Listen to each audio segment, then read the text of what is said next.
Halloween night, 2006. We were 6 friends, charging through the chilly night air, candy bags swinging as we hit up every house we could before the night wound down. By 10 p.m., the neighborhood felt like a ghost town, so we decided to head to Sam's house to play video games, gorge on candy, and ride out the rest of Halloween night in style.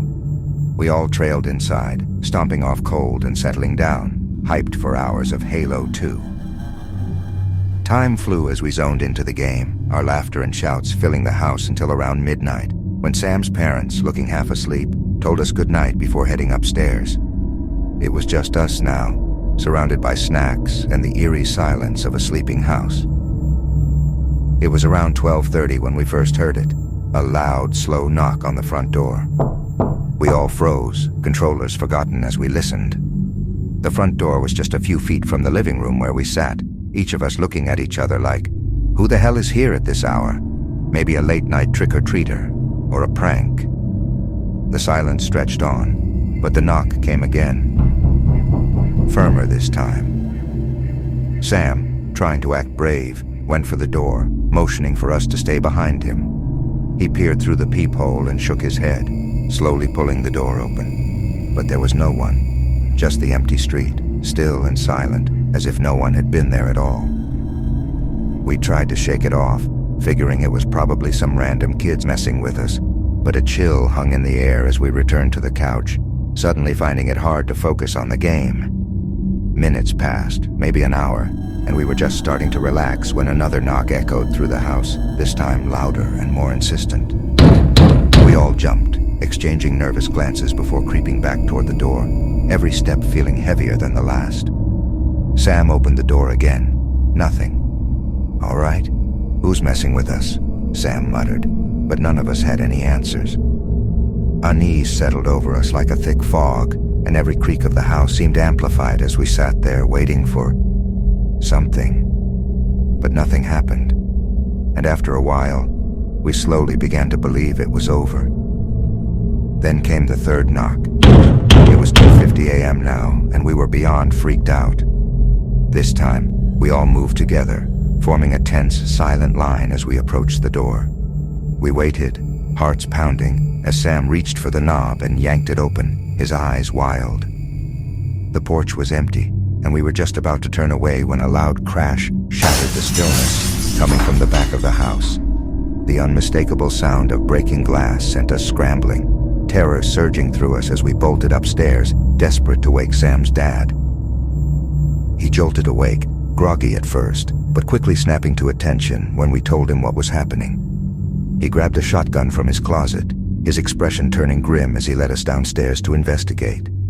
We huddled close behind him as we stepped into the living room, and what we saw made our blood run cold.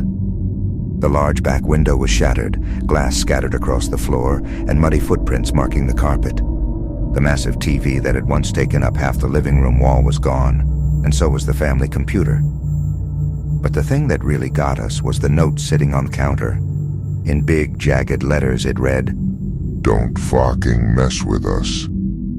We stood there in stunned silence, each of us staring at the note, trying to comprehend what had just happened.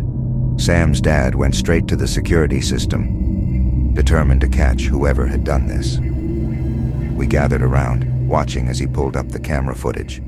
The recording showed the moments we'd heard the knocks. A shadowy figure appeared each time, lingering by the door before disappearing again. Then, right before the last knock, we saw them. At least 9 men, big and wearing jeans and raincoats with hoodies pulled low, surrounding the house in a loose formation. 3 at the front, 3 at the back, and the rest along the sides. And then, just as one of the figures at the back raised something toward the window, the screen went black.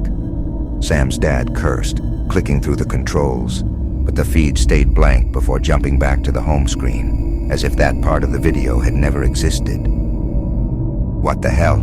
he muttered, his voice barely a whisper. He couldn't understand why the camera would just stop recording like that.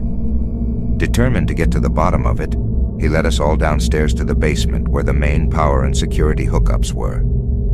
I wasn't sure what to expect, but as we reached the main junction, I saw what had gone wrong. The thick wire connecting the security system was sliced clean in two.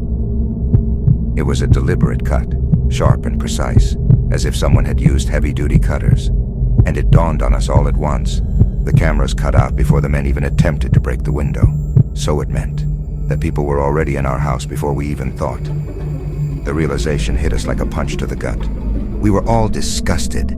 This wasn't just some Halloween prank or random act of vandalism. This was calculated, planned. Someone had been watching us, waiting for their moment to strike. Sam's dad immediately called the police, explaining what had happened, and sent them the footage. But with their faces hidden, there wasn't much the police could do at that moment, beyond promising to patrol the area and look for the intruders. As Halloween turned into the first gray light of November, we sat together in the living room, the TV gone, the computer gone, and the terrifying memory of that night hanging over us like a shadow. The police never found the men, and we never really knew if they'd been following us earlier that night, or if this was something they'd planned all along. But every Halloween since then, the sound of a knock at the door sends a shiver down my spine, and I know I'm not alone.